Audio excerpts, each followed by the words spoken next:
মহান রবের কাছে লাখো কোটি শুক্রিয়া যে তিনি আজ পুরো মদিনা শহরটাকে রহমতের বৃষ্টি দিয়ে ভিজিয়ে দিয়েছেন। আর এই বৃষ্টি দিয়েই আমরা চলে আসছি সাইকেলের দোকানে আমার কফিলের ছেলে ওমর ফারুকের জন্য একটা সাইকেল কিনতে।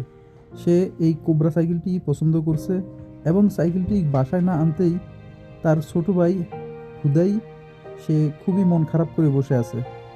তার স্কুটিটা নষ্ট হয়ে গেছিল কিছুদিন আগে, তার আম্মা একটা নতুন স্কুটি কিনে দিয়েছিল, সেটি নষ্ট হয়ে গেছে, সেটির ফ্রকটা ভেঙে গেছে। আমি তাকে বললাম তুই চিন্তা করিস না, একটু কিছুক্ষণের মধ্যেই আমি সেটা ঠিক করে আনিয়ে দিতেছি তোরে।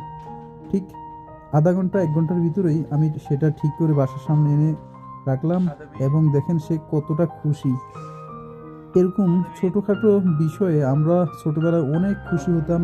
5 টাকা 10 টাকার জিনিস পেয়ে যে খুশিটা হতাম, এখন 1 লক্ষ টাকার জিনিসের মধ্যেও সেই খুশিটা নেই।